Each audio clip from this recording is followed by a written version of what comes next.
We have a special show for you this week because sitting in the guest chair is a man who practically owns the patent on the lily white shirt. A club record 866 appearances, consecutive FA Cups as skipper, 2 UEFA Cups. If you cut him, he bleeds Tottenham. Steve Perryman is with us.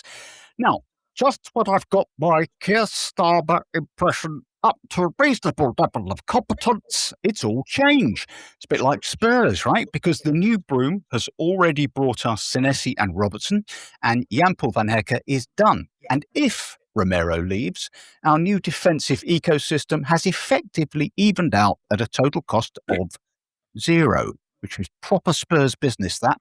Meanwhile, as we stand this Monday evening, Tonali, is he doing an Ezed on us? And there's transfer talk about Wharton, Scott, Fernandes, Gakpo, Rashford, even Dubravka. All figments of Gary's imagination?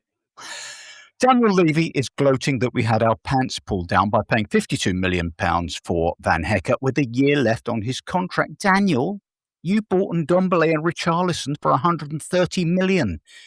Now, look, as Daniel's erstwhile defender, it's also worth pointing out that he bought Van der Vaart for £10 million, about the same for Lloris, and he grabbed Sonny for £22 million. It kind of evens out. Luka Vuskovic, let's be honest, he looks slow and he turns with the radius of a cross-channel ferry, but he's undoubtedly talented and he's still only a teenager. Do we keep him? Does he fit RZZ's style? Word is Brighton are still hovering like a seagull over a box of chips. Likewise, Beravel, he wants out, apparently. Will they both become £100 million players sold by us for less than half that? So, look, there's plenty to come, and we'll have loads of insights and memories from the captain. Strap in. It's Nice One, Cyril.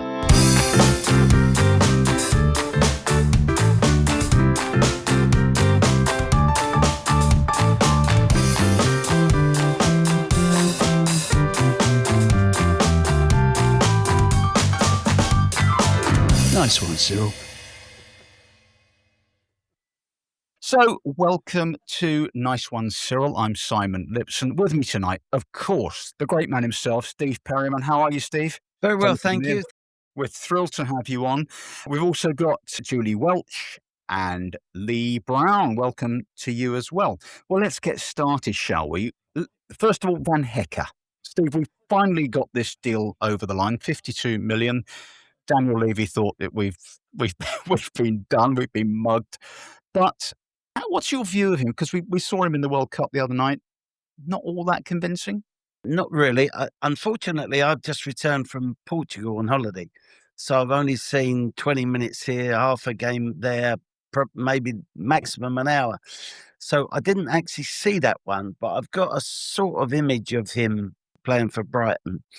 And a typical defender, if Brian Clough would say, you're a number 5 son, edit and kick it. And that's how I see him. I'm not sure that he's that great on the ball, but I want to be surprised by that when we see more of him. So, but a competitor, he's no mug, that's for sure. Daniel sort of, if he did say what he said, then he's sort of gone a bit too strong, I think. And, players are under enough pressure as it is without having that sort of tag around their neck. But yeah, of course, I wish him well, and he knows his partner, other centre-back partner. And yeah, I think we've done all right out of Holland before, and hopefully we'll do so this time. So what about you, Lee? I mean, I did say on an earlier show that I didn't know a great deal about Van Hecke, and that, of course, I've now done all my Wikipediaing and my YouTubing, and he looks like a player who progresses the ball well. But first and foremost, our defence has been a bit shit over recent times. Is he a good enough defender? First, that's the key right now, as Steve says. Well, I think so. I mean, I'm going to kind of contradict Steve here a bit, so I do apologise. From everything I've sort of seen and read, he seems to be actually a really good passer of the ball, as well as a good defender. And a lot of Brighton's best passes come from him. In fact, I think last season, the stats show that he was the best passer in the Premier League, even as a defender. And this Holland side say that pretty much most things go through him. He's fundamental to the way that they play.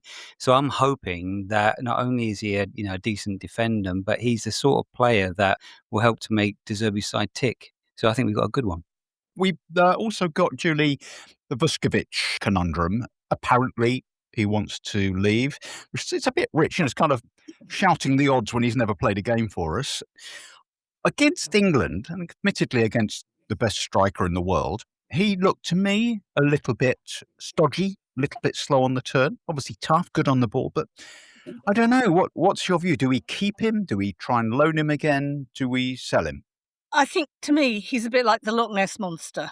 He's this kind of mythical creature that we're all talking about, but we've never actually seen him on the grass, so to speak. I don't know. I mean, we're getting rid of it seems to me that we're getting rid of all the young talent. I mean, Deriville wants to go. I hope they hang on to Mikey Moore. I've just got no sort of opinion about Vuskovic because I don't know much about him. It's just having opinions on people's opinions. What I really want to ask Steve about, though, is they've signed your favourite player, Porro, onto a 5-year contract, Steve. What do you reckon on that? Yeah. If you think that a right back is a defender, then I would say that's looking like a poor decision. He's found wanting positionally. I mean, this doesn't sound important, but for me it is. He smiles too much. He takes far too long with throw-ins.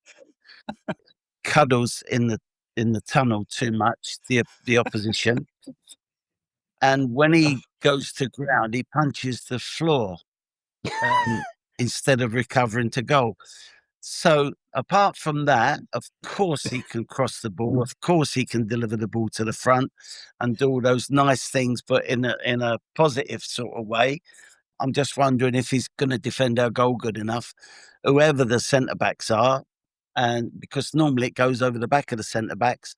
And I remember the goal scored by Mitoma for Brighton.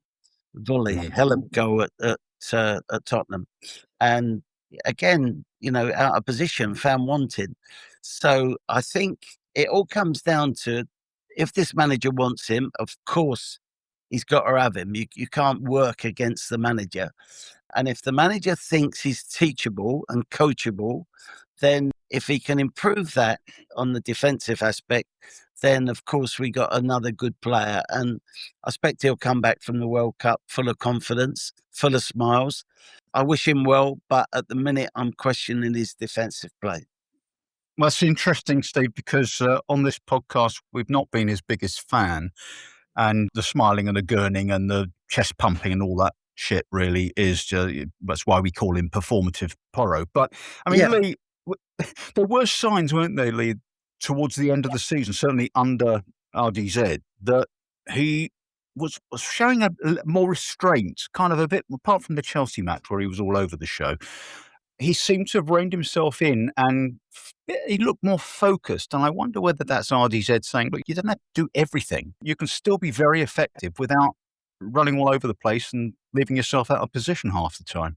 Yeah, I think Steve's right. I think the boss can shape him into the player that we think he could be. I mean, he does have a brilliant cross on him, and I expect I think we said this before, that he's probably more like a wing back than a fullback. But I think the commentator the other night summed him up when he went down. He said, "Porro's made a lot of that." And that's just basically what he's like, isn't it? Whenever he gets the slightest tap on the ankle, you think someone like a sniper's taking him out. But that's just the way of the world now, I suppose, isn't it? But I do think I do agree with Steve. I think he's mouldable, and I think he clearly. I mean, a lot of people, rate him highly. I think there is an excellent player there. And don't forget, I think he's only 25, so he's not, strictly speaking, at his peak yet. No, good point. That's a good point. I mean, we live in hope, don't we, Julie?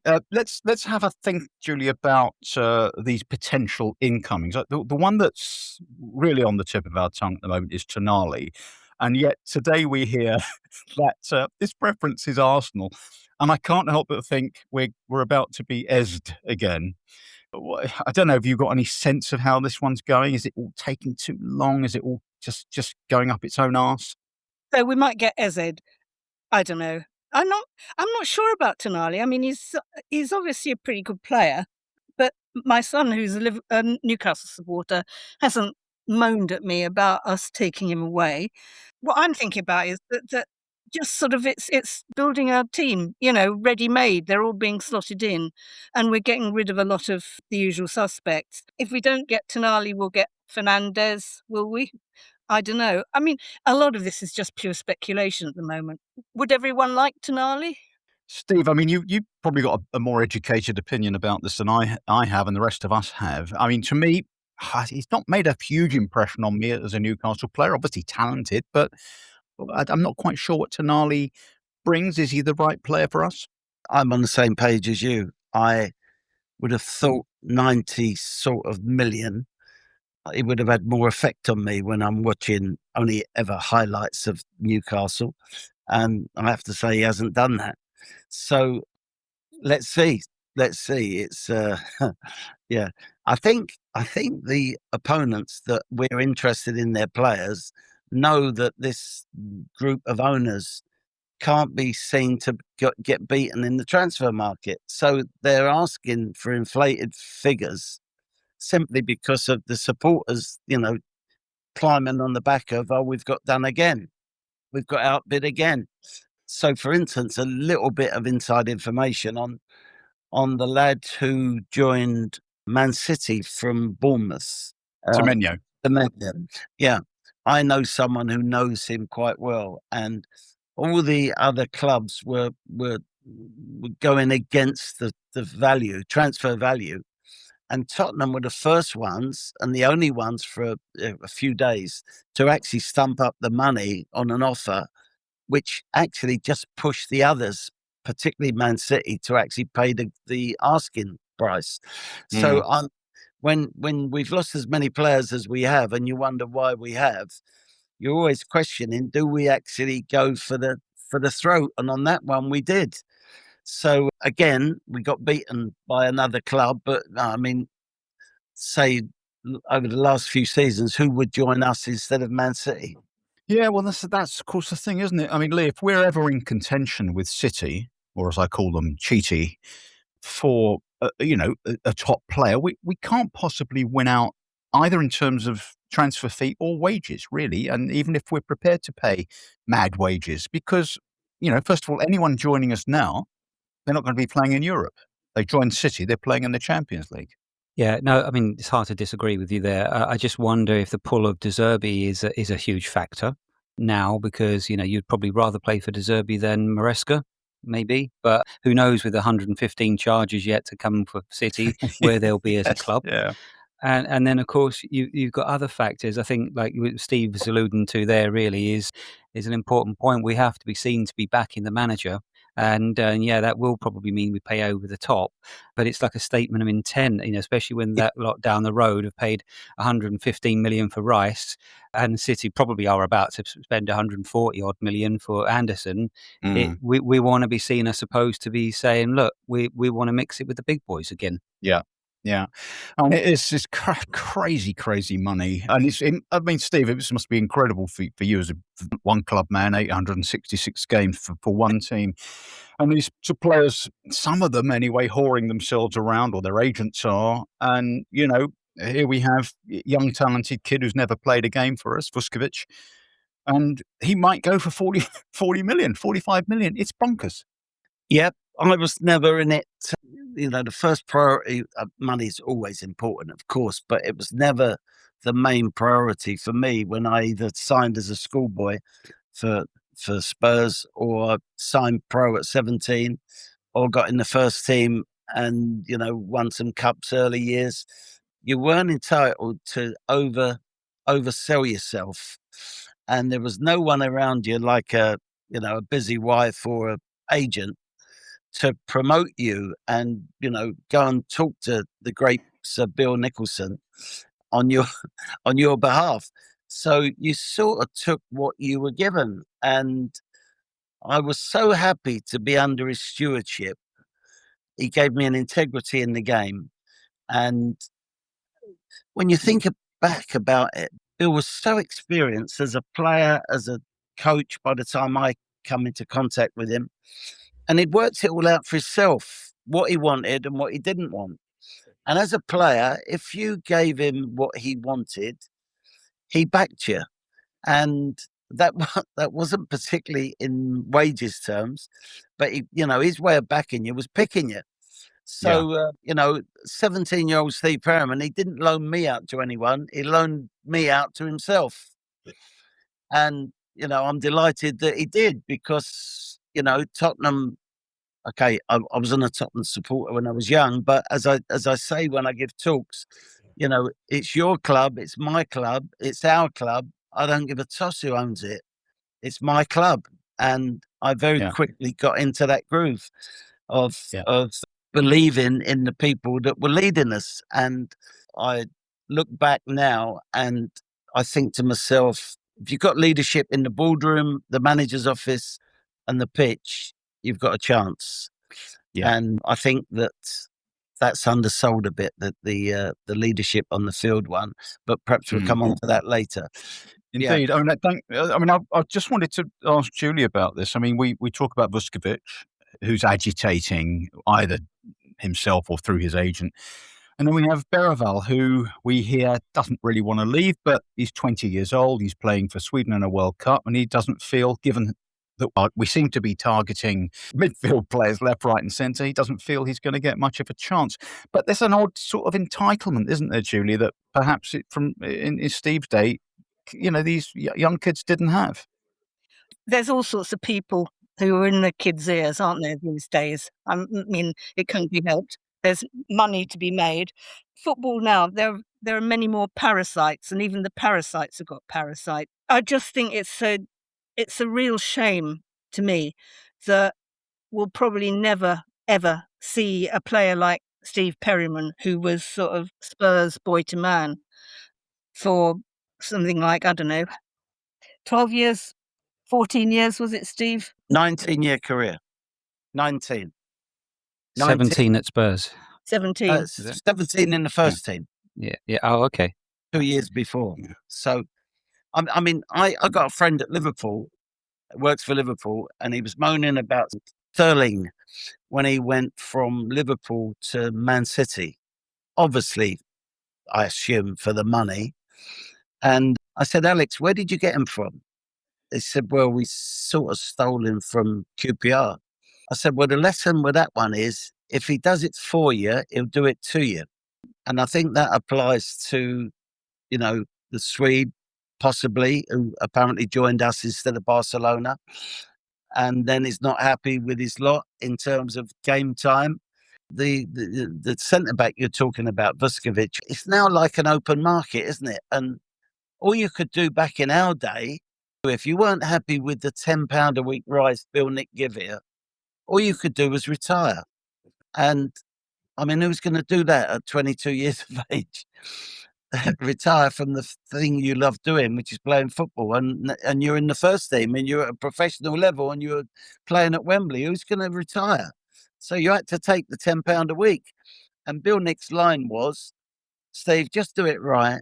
Just do it right. And the money will look after itself. And in a certain way, nothing to do like today, but in a certain way it does.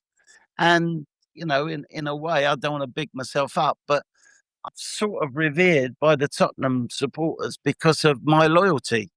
And I think there's a lot to be said for that. Well, absolutely. It's so unusual, isn't it, to see that, even Harry Kane, he was there for man and boy and left at 29 and got pelters for it. And I thought, bloody hell, he's given us everything, this guy, and he's entitled to go after 29. Yeah. Let's move on. I tell you what I want to do because we're going to throw some questions at Steve about his life, his career and his memories.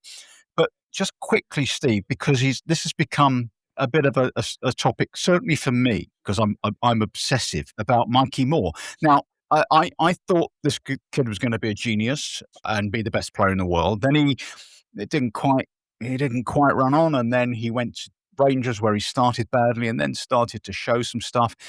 And now I'm thinking, is he just another kid who, looks great 15, 16, 17, but doesn't kind of push on, doesn't become the player you expect. I remember seeing Glenn when he first came into the team at, I don't know, was he 18? And you just thought straight away, oh, wow, this is a whole different level.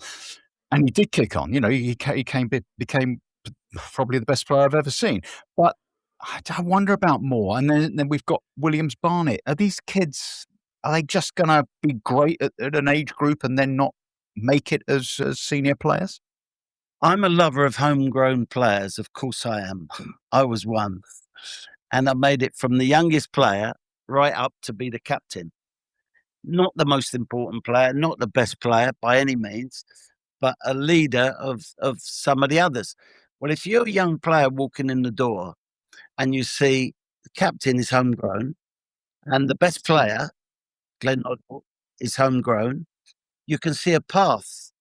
You can think, well, do you know what? I've got a chance at this club.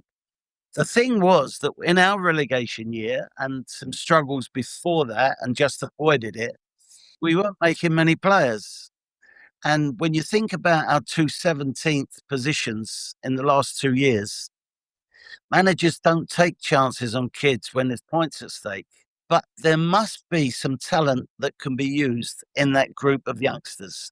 I keep reading good things, but again, I'm always reverting back to Bill Nick. He believed that the more praise a player got, the less likely he was going to be keep doing the things that got him the praise, doing the hard yards or doing the tackles or putting your body on the line or putting your body in the way. And, it's almost like we're so desperate to make a young player that we're heaping this praise on them. And it's very hard to live with. They would never, ever praise you. Bill Nick, if he picked you, that was his praise enough, as I said before. And then all of a sudden I would read something up in Sunderland, classified. Someone would send it to me and it would be Eddie Bailey saying, this kid Perryman's got a chance. And the reason he's got a chance is because his heart is much bigger than his head. And as long as he stays like that, he'll be a player. Well, yeah, that is praise, but it's a warning as well. So yeah. I've got a great story if you've got time for this. But Yeah, of course. my third game was away at Liverpool, night game. And we drew 0-0. Jimmy Greaves got in from the halfway line with 5 minutes to go. And all intents and purposes, he's going to score and put an end to this Titanic nonsense. Anyway, he doesn't. He bends it round the keeper and it just shaves the outside of the post. Anyway, when managers didn't have to go on telly and give the same old excuses every time that they're on, guess what? They used to spend time talking to each other while their team was in the dressing room getting changed and getting ready to go. So Bill Nicholson and Bill Shankly walk out onto the pitch, and it's my third game. So Bill Shankly says to Bill Nicholson, and by the way, I'd played really well this game. He said, Bill, who's your tiger? So Bill explained about me and joined from school and was an England schoolboy, etc., etc. And I trust him and I put him in the team and you saw how he played tonight. Anyway, when did Bill Nicholson tell me that story? That Bill Shankly called me a tiger. Next game? No. Next season. When we go back to Anfield again, and now they've signed Kevin Keegan from Scunthorpe. And they probably beat us because they normally did. And they walked out onto the pitch at the end of the game. This is a Saturday afternoon, early evening.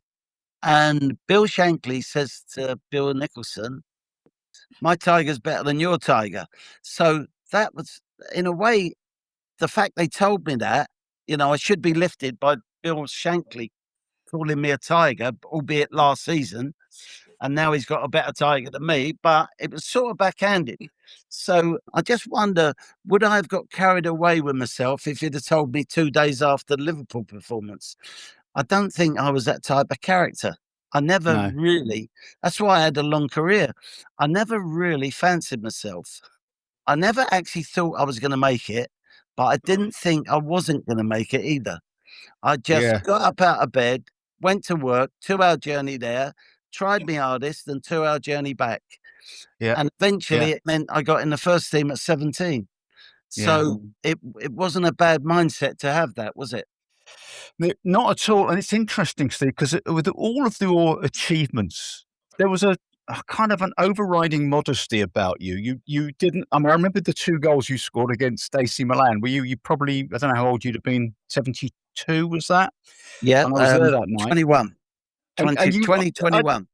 21. And you weren't sort of running away and, doing all that, fist pumping and tucking your badge and kissing it and all that nonsense that we see today. It was all very sort of, well, I've scored, now let's move on. That's 1-0. You didn't do it in the day. You didn't do it. Bill Nick or Eddie Bailey, wow, what he'd have given you if you'd have been too flash. Oh, my God. After that game, I was always, whether I scored 2 goals or not, and of course I didn't normally do that, I was always last out the shower. And by the time I got out, they'd all left, the other players. The staff had left. The physio had left. So anyway, I'm taking the time and I put a towel around me and walk into the very quiet, half-lighted treatment room. And I'm not injured. And I lay on the bed and I'm looking at the ceiling thinking, Steve, you had it off tonight. You should shoot more. Anyway, on the wall behind me was the wall between that treatment room and the car park. And that's where everyone was congregating. That's where Bill Nicholson would hold his after-match press conference. So all of a sudden, in the quiet of this treatment room, the doctor walked in, Brian Curtin, bloody good doctor. Pisshead, but good doctor. So the chaps used to say, Steve, if you need stitches, get stitched, half time, not at the end, because he'd have had a drink by then. Anyway, so he walks in, don't look at me, don't say anything to me, goes over to the wash basin, washes his hands, dries, looks in the mirror, straightens his tie up, and says to the mirror, Bill Nicholson is a genius. So there's no one else in the room. He must be talking to me. So I said, why's that then, Doc? And he turned around and pointed to me and he said, because he very nearly left you out tonight. Now, I don't know if that's some Irish sort of mind like a mind game. I always said that Bill Nick wasn't like that, but I wondered if on this night, this occasion, he'd sent him in to bring me down a bit. I mean, I didn't need bringing down. I was probably up on the ceiling, but I didn't need bringing down in general terms. So this is what kept you at it. Yeah. And if they'd have fallen all over you, and then, for instance, I'm at a sports trade show because I had sports shops, and I met, say, the new manager of Liverpool who says something like, would you like to come up here? Then maybe if I was getting all this praise, I'd have sort of said, well, yeah, I deserve it, But anyway, it wasn't forthcoming. They made you work for every single penny you got. Yeah. And there's nothing wrong with that. Absolutely nothing wrong. Such different times. I tell you what I'd like to do now is throw it open to Julie and Lee, and I'll chip in as well with questions that we want to put to you about your career and about some of your perceptions and insights and people you've worked with and played with. Lee, do you want to kick off? Yeah, Steve, you were a captain for an incredible 11 years. What qualities meant that you were able to hold down that role for so long, and is the that sort of leadership role as important now? Okay, I was vice captain made by Bill Nicholson. I was eventually captain under Terry Neal when Martin Peters left. He very soon left, and then Keith Birkinshaw kept me on as captain. And then Peter Shreve at the end of Keith for a year, 1 season, he kept me on as captain as well. I have a lot of thoughts about captaincy, leadership, and I don't think it's treated serious enough these days. In general terms, if you want to be friends with everyone, don't be the captain, because it means that you're not actually telling it like it is. It's not a popularity contest. So I wanted their respect. I, if I had their friendship, that was great. That was a bonus. And I actually think I did. So Bill Nicholson came in the dressing room one night before we played Lynn Oslo, and Martin Peters had just failed a fitness test. And he said, and by the way, Steve Perryman is captain tonight, and he's going to be vice captain for the future. Steve, come and see me, win, lose or draw, come and see me tomorrow in the office. So I go in the next day, sits me down, he said, right. And he had this bit of paper in front of him with about 20 things on. Turned it round on the desk to me, and he said, read that, Steve, take it home, read it again, discuss it with your brother, because he knew my brother was a good influence on me, and then come back and discuss it with me. So when I'm telling this one night at a Spurs supporters club somewhere, a lady from the audience said, what sort of things were on it? And I remember it was a captain, even playing poorly himself, can still win the game, but won't do so if you go quiet within your poor game. And that's sort of obvious. You have to think team Monday to Saturday. Sunday, you can think about your family and yourself. But the one that had the most effect on me was when he said, at some point, Steve, when you're made captain eventually, and I'm still here, I will make a decision that you won't agree with. And that point, the power of your captaincy will be shown by whether you tell me in private or you tell me in front of the whole group. He said it could be on tour somewhere. It could be up north playing an away game in a hotel. Lots of different situations. Could be in pre-season training when we're doing a certain thing and I make a comment. Anyway, that didn't happen because I had so much respect for Bill that I sort of would never question him. And actually, I wasn't never captain in Bill's term. So the lady who asked the first question then asked the second one, well, did it happen with any manager? Well, yeah, it happened with Keith, actually. And so I said, yeah, with Keith, we'd signed the Argentinians. They'd played in the World Cup. They flew over.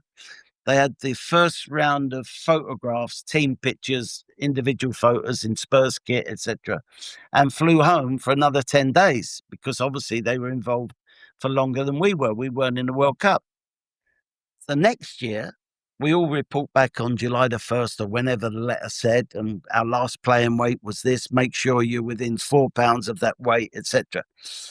And we report back, and I'm in the dressing room, and the players are saying to me, where's Ozzy and Ricky? I don't know. So Keith's not discussed it with you? No. Anyway, Keith held a meeting later on that morning about what we're going to do different from this last year to this year. And at the end, a very good meeting. At the end of it, the sort of meeting that we should all be at and listen to the same things. Anyway, at the end of the meeting, he said, any questions? So I said, yes, Keith, where's the Argentinians? He said, well, what you don't understand, and he never spoke to me like that before or since. What you don't understand is it takes them 3 days to get home and 3 days to get back. So I've given an extra week off.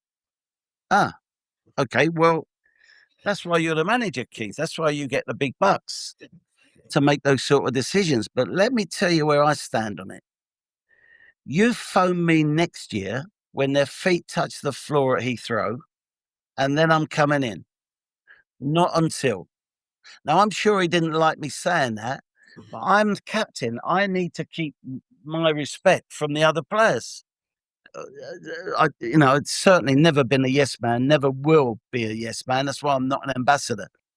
There's a lot of aspects that when I see a leadership committee, that means you haven't got the right captain.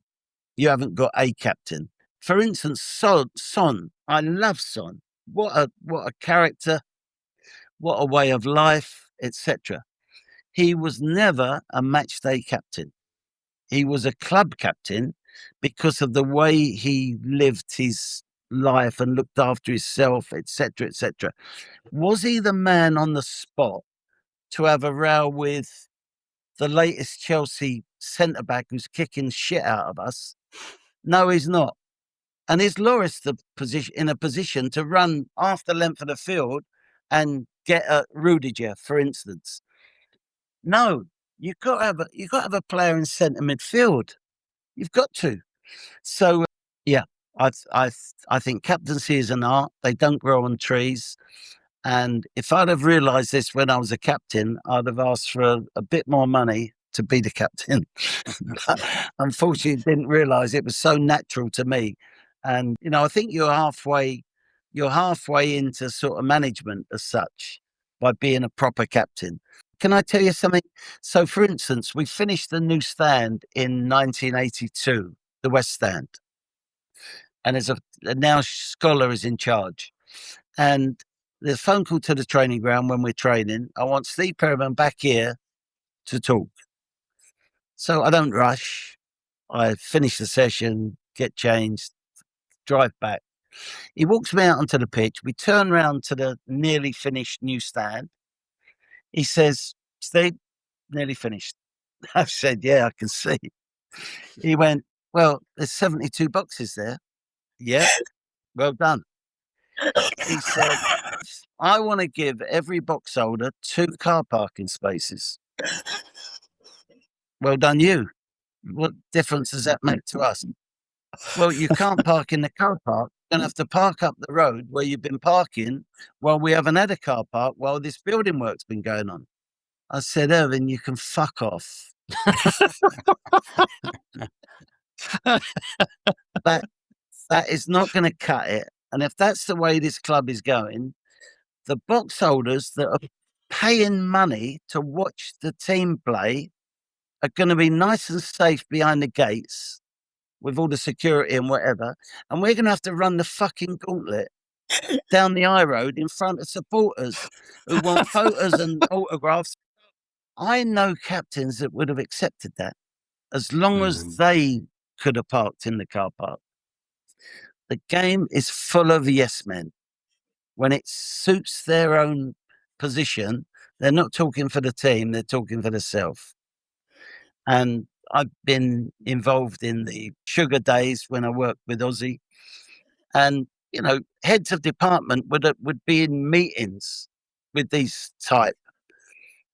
And would come out and have their own meeting to describe what a bunch of pricks we've got above us making decisions. And I would sometimes hear this and I'd say, did you tell him? Did you tell him he was wrong? Well, no, Steve, no. Meaning, don't you tell him either, Steve. Well, it's not my world, the administration or the commercial. I can't back it up, but you obviously think it's wrong. So, how's your club going to improve if you just agree with everything the leaders are saying? Well, I tell you what, we are running a bit short of time, and I want to get a couple more questions in. Sure. Lee, you've got the next shout on this one. Okay, this is going to have to be my last one because I'm going to have to go. First of all, just before I do, in case I have to leave abruptly, Steve, thank you so much for being our captain over those years, and it's been an absolute pleasure to be on here. Thank you. And you are absolute legend. And talking of that, this kind of leads me into this question. You were at Spurs as Mr. Tottenham for 17 years, and despite that, you didn't have your own song. Did that hurt? You know what? I think that's your question, isn't it? Right. Yeah. I was so proud to play for Tottenham Hotspur. Right. I was only interested in our results, in our way we played, our own style, our own, thinking about Bill Nicholson. And I've mentioned him too many times, but I haven't really. When I see goals conceded these days with fullbacks who allow the person inside to have their whole goal to aim at, to bend it in the far corner, Bill would be pulling his hair out. But I tell people today, I do not need a badge. I do not need a fucking blazer. I do not need a sweatshirt. I do not need a Spurs tie because this says Tottenham. Mhm. This. So do I need a Yeah. song? No, I don't. No. Absolutely don't. I mean, I was good friends with Chaz and Dave, but it never encouraged me to say, write a song, please. We should have commissioned one, Steve. Julie, what have you got for us next? Yeah, Steve, we've sort of discussed this a bit in the past, but I wonder if you were now, let's say, 21, 22, just approaching your playing prime, what position would you play? So I got in the first team as a centre midfielder. That was 6 months with Jimmy Greaves, which was just heaven. And then he moved on, and Martin Peters came back the other way. That three-man midfield of Mullery, Peters, and Perryman. Just a quick description. I was the out-and-out defensive one. Martin was the out-and-out attacking one. And Mullers could do a bit of both according to the state of the game. He could be in the box with Martin when a goal was needed. He could come back and defend with me alongside me when we needed to shore up. So it was a very simple way of playing. My most enjoyable season was the second division, playing at the back alongside a centre half and bringing the ball out. And bringing the ball out and passing the ball to Glenn Hoddle and Neil McNabb and other good players or very good players in the lower division. And I realised I was playing against lower opposition as well.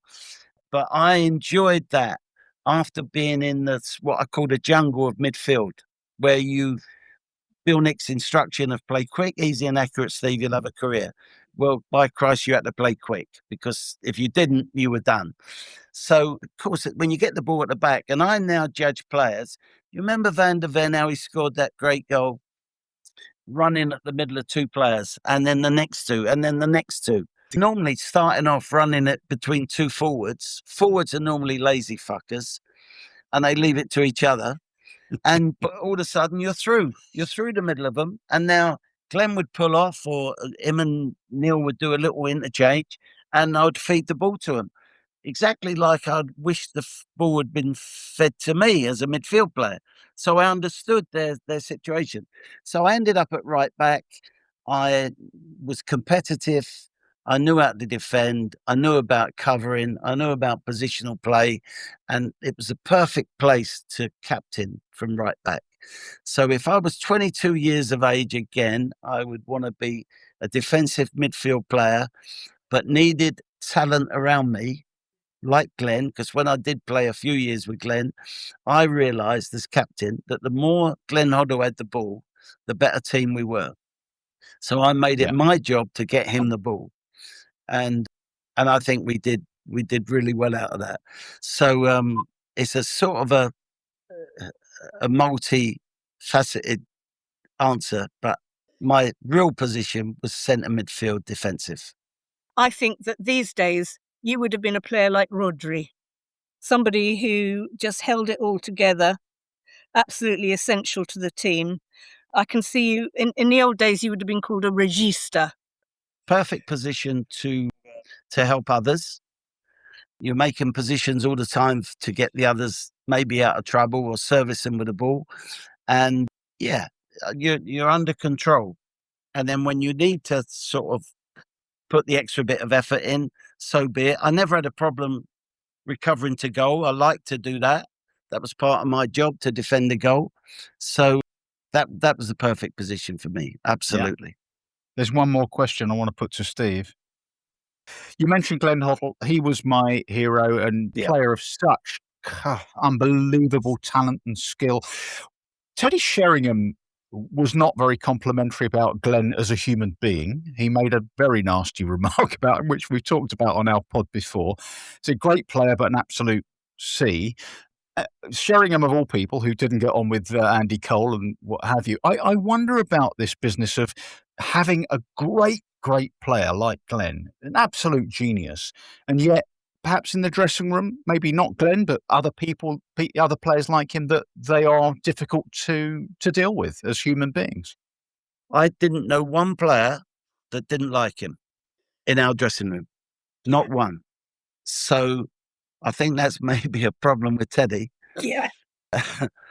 So Glenn was down to earth, proper, one of the chaps, joined in everything, still does, joins in if they've got a golf day, which I don't play golf, so I don't join in, but does everything with the chaps. I do 2 or 3 talks with him a year. I made the comment that if I come back in another life, I want to be Glenn Hoddle. And the reason I say that is because the confidence that he had in himself in football terms. I'm not talking about off the pitch being too confident, etc., or too leery with a new car or whatever. Not a chance. So I'm very surprised by that comment. Was Glenn manager to Teddy? I suppose he was for a spell.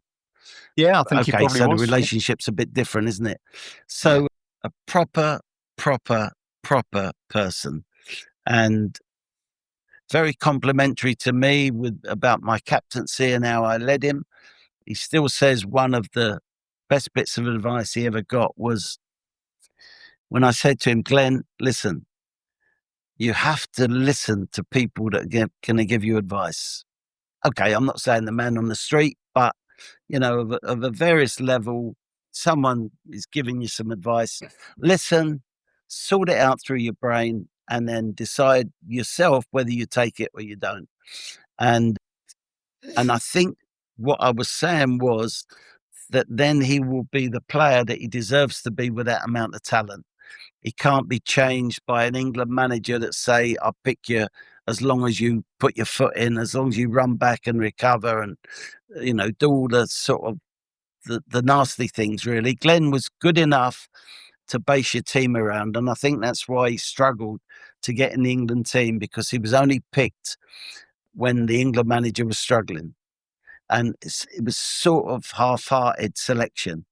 And, to play Glenn in your team, you have to have a certain amount of individuals around him. And I was one of those, and Paul Miller and Graham Roberts was the other type.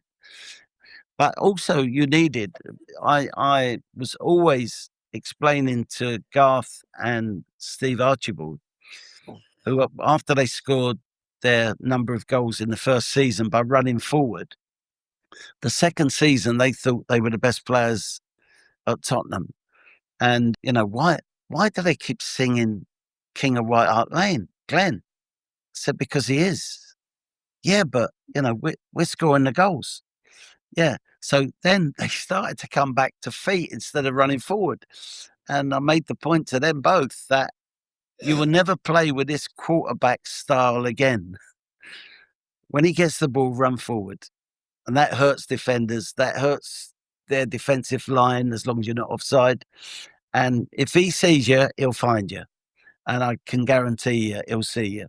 So pleasure to play with, proper person, proper player, and was untouchable as a player in my eyes.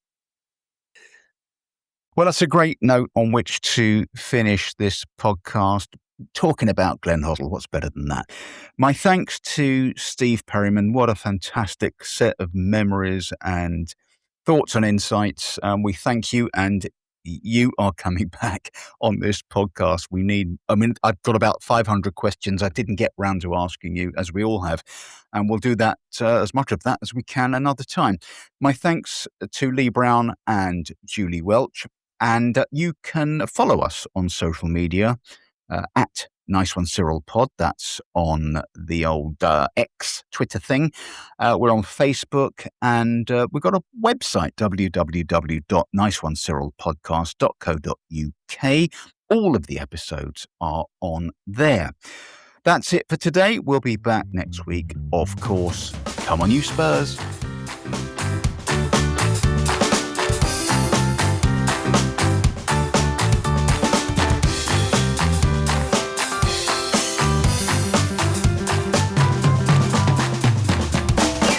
Nice one, Cyril.